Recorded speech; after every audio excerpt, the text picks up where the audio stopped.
It's tempting to look at the Imperial Navy's various warships when you're trying to point out which vessels were the most important or had the biggest impact on the Empire's ability to project its own power throughout the Star Wars galaxy.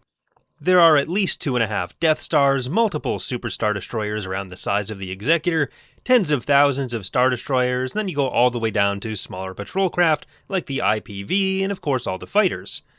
But while military control is certainly an important element of what the Empire did, if we're looking for the day-to-day impact the Empire had on most of its inhabitants and member worlds, and the things that allowed the Empire to have that impact, then we have to look at how the Empire affected local political processes, economics, and culture, and that gets us a little closer to the alternative answer to which ships were the most important. And these impacts are things we see pretty heavily in both the Legends and Disney continuities, but the biggest visual representations tend to come from A New Hope and some of the shows in the Disney canon. I've spoken in a bit more depth about the impacts the Empire had on Tatooine and how the Empire came to have influence over Tatooine more directly in a prior video, but just to use it as a quick example again here, in The Phantom Menace, the idea that kids on the planet would expect to leave and live their lives elsewhere is kind of out of the question. But in A New Hope, it's fairly commonplace for Luke's friends to head to the Imperial Academy and use that as a way to get into broader galactic society. By broader galactic society, I of course mean flying fighters for the Rebel Alliance. We'll get into a couple other examples, but the process that this kind of shows within the Empire is essentially a galactic version of what we less fictionally know as globalization. Any concept in political science or international studies is going to have a bunch of different possible definitions and debates about those definitions. But for our purposes, we're going to go with the definition laid out by Manfred Steger in Globalization, a very short introduction. And I'll throw up some of the other examples of definitions he provides in that book from other political scientists here as well. Steger, though, identifies a few different qualities of globalization. One is movement towards greater interdependence and integration, and this is happening regardless of the borders between traditional nation-states. The second is reflected in the expansion and the stretching of social relations, activities, and interdependencies. The third quality involves the intensification and acceleration of social exchanges and activities, and the fourth is that globalization processes do not merely occur on an objective material level, but also involve the subjective plane of human consciousness. The compression of the world into a single place increasingly makes the global the frame of reference for human thought and action. So basically, it's the processes that lead to us having more connections between different nation-states rather than just within nation-states or specific communities. These can be things like macroeconomic elements of international trade, all the way down to the fact that you are probably not Canadian and you're listening to a Canadian talk about Star Wars on the internet. When he talks about human consciousness, he's talking about the way you may think about your position in the world and how you relate to the world. You probably think of yourself as someone who exists not just within your country, but as a kind of global citizen. And I think every aspect of this can be explored within the Empire in some capacity. For an example of that fourth quality, even processes of what might be thought of anti-globalization, or in this case what we might call galacticization, take on a somewhat globalized or galacticized framework. Over the course of the Clone Wars and then the Galactic Civil War, Saw Gerrera and his partisans are fighting for Onderon in a way which seems to operate against galacticization, particularly in the form offered by the Empire. But this involves the use of tools and relationships which link the galaxy together. Things like the HoloNet, or even just the Jedi sent to them in the Clone Wars, who trained them to like this video and subscribe for more. These are all signs of their participation in a galactic society that is becoming more interconnected as the Empire extends more of its reach throughout the galaxy. The main point for today's video, though, is identifying the most important Imperial vessels. So we're going to skip out on a lot of those elements of galacticization, because we're most interested in a subset of that third quality, the intensification and acceleration of social exchanges and activities, and this includes economic activities. Steger references Spanish sociologist Manuel Castells, who says that the creation of this more interconnected world, quote, required a technological revolution, one that has been powered chiefly by the rapid development of new information and transportation technologies, and that's the important part here.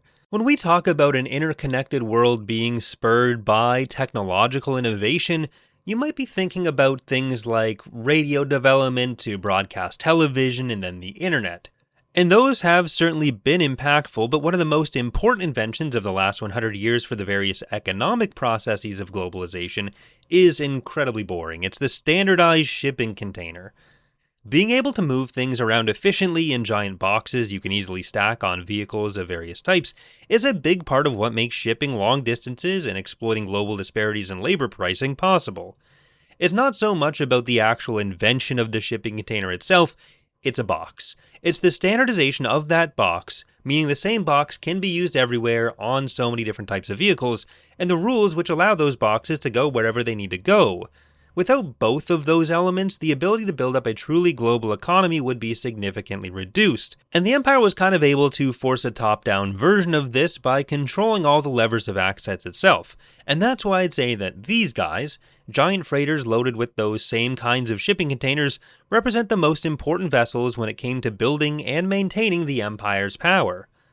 We see a lot of pretty explicit examples of how these kinds of ships were used to build the Empire's economic power in places like the Bad Batch, where a Class 4 container vessel is used to take Dooku's war chest from Sereno.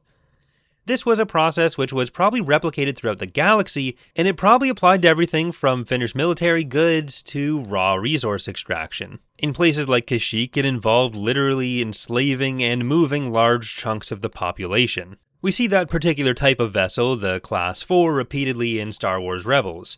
But these kinds of transports with giant arrays of standardized shipping containers have been around for a long time in Star Wars, and they take a lot of different forms.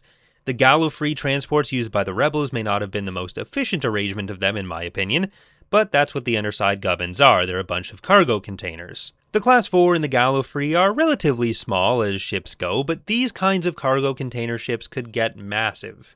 The 1990 RPG adventure Black Ice directly addressed the importance of this kind of shipping within the Empire, and it introduced a ship of the same name, the Black Ice, a field-secured container vessel, or FSCV. These were giant modular ships where an engine section was placed at either end, and then those would be used to project a bubble shield around several ball-shaped interior sections of container clumps. This is a model of one made by Oseritzel for the Empire at War Expanded mods, and it shows the function and layout a little more clearly than the official diagram does. Black Ice had enough active sections that its length exceeded even the Executors. The RPG adventure highlights the importance of these kinds of supplies to fight the war for the Rebels, but I would additionally like to point out the importance of these for the day-to-day elements of governing the Empire, and especially the kind of resource and labor extraction that makes the Empire want to govern large chunks of galaxy in the first place. You can't build all of those Star Destroyers without funneling a lot of the materials, whether prefabbed gubbins or raw, without these kinds of vessels doing the heavy lifting.